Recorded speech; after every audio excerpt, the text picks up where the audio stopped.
Alright, so the big question, calories or macros? What's the difference and which ones do you need to worry about in your fat loss regime? Well, the short answer is both. But let's have a little look at calories and macros. And I'm also going to talk about one other important thing. I would call that maybe food quality, something else for you to consider. Alright, so a calorie is a unit of energy, and there are calories in all the foods that we eat.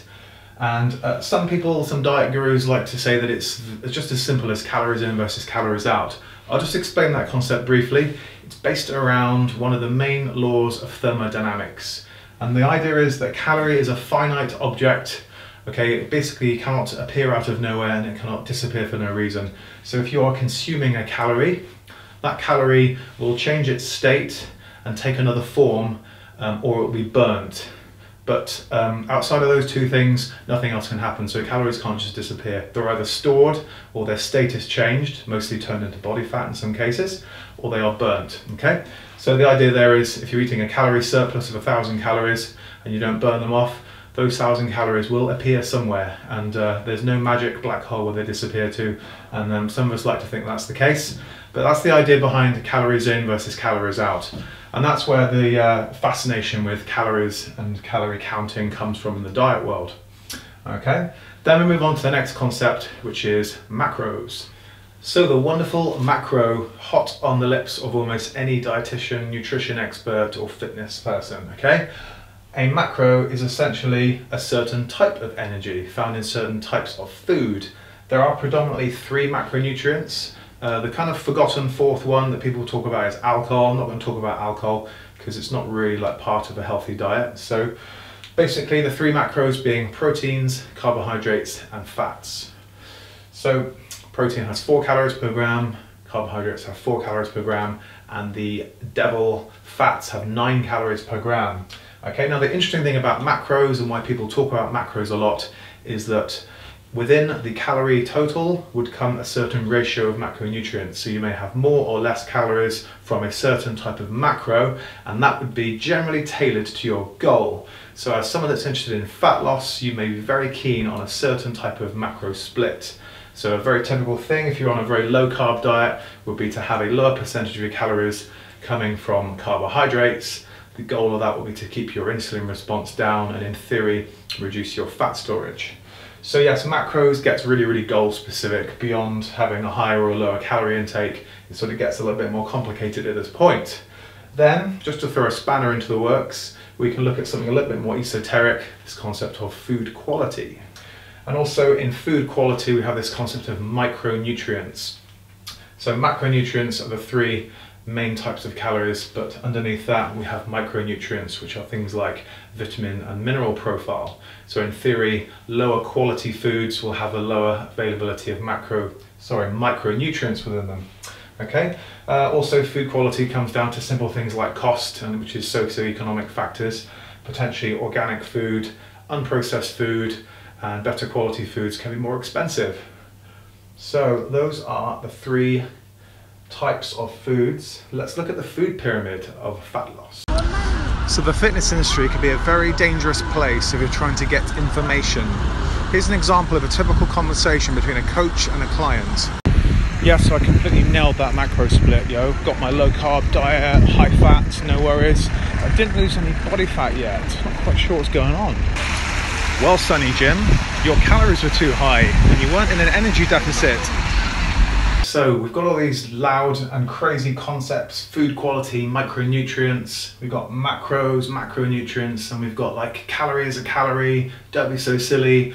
So what we really need to do is look at how these things can relate to the individual dieter. What are your goals? How serious are you? You know, like how much time have you got? How much money have you got to spend? And if you've got all of these things, then you know, what's the optimal version for you? You know, if we're talking about food quality on its own, and we're talking about various diets, okay, there are lots of diet books around that will just tell you a recipe, and you know, not interested in necessarily like what the macronutrient split is. It's just healthy food, healthy eating, okay? So this in itself could help somebody lose weight, because if they're eating like really terrible junk food, they just start eating better quality food.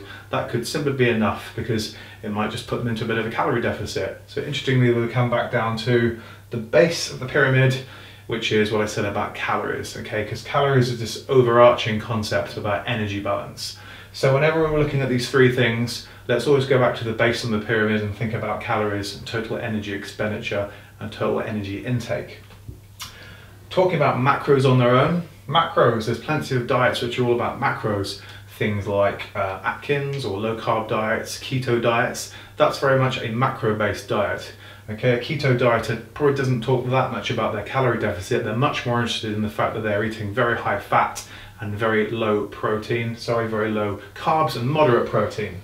All right, and then you've got total calories. In itself, the calorie deficit diet that's countless diets, lots of fad diets and lots of things like, I guess, Weight Watchers, and we've got like Slimming World and all these kind of things where the person can pretty much eat a little bit of what they want as long as they're eating into a calorie deficit. So there's not that much concern over the macro split.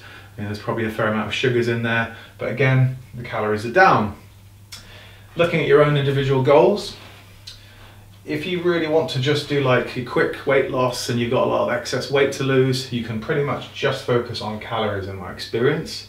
Okay, so I made sure I was in a good calorie deficit, I think 500 calories a day deficit, and yeah, my weight loss was like really slow and I was kind of bloated. Well, Sonny Jim, you need to look at your food quality and your micronutrients. Should have thought about that one. Okay, so like I've got nice and lean now, I'm in a calorie deficit, I've got my macro split just about right, but I just can't seem to get through this last little bit, and I don't feel great, to be honest.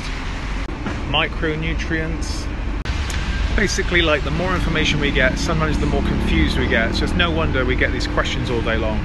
If you can understand how these three concepts interrelate, then you get a better idea of how to use them. As you move up the pyramid slightly, start looking at your macros, that's when it gets a bit more goal specific. So you've got your kind of intermediate level dieter here who's able to manipulate a certain macro split to suit their body type. Like I said, something like a reduction in carbohydrates, certainly a reduction in sugars, which that would probably eventually mean. That would mean less insulin production and potentially less fat storage going on, because insulin is a storage promoting hormone. So we're getting a little bit kind of more esoteric as we climb the pyramid, but we've got to bear in mind the calories at the bottom. So sitting at the top of the pyramid, and in terms of fat loss, rightfully so, like the smallest part of the pyramid, we have got this food quality concept. So if somebody was potentially looking for optimal health, food quality would be really important. Possibly be further down the pyramid, we'd be looking at things like the vitamins and minerals and like organic and non-processed and all that kind of thing. In terms of its importance to the fat loss person, I think it's the top of the pyramid, because if you want to achieve those extreme levels of body fat, you're going to need potentially slightly cleaner or higher quality foods. The basic premise is that basically we're not supposed to be shredded, okay? We're not designed to have an 8-pack and to be all like striated. So when we start losing body fat, it's fine until we get to a point where the body starts to get a little bit on the unhealthy side, because believe it or not, it is healthy to have body fat. So actually you get to that point where if you give your body any reason to store body fat, it probably will. So cleaning out your diet and making sure you're eating like some really unprocessed, whole, high quality foods, that's really going to help you with the more extreme end of the fat loss goals and someone that's got a lower body fat. So for me personally, when I've been doing my competition preps, going on stage, I would definitely be looking at food quality as the last piece of the puzzle. So that's my fat loss pyramid. Happy dieting!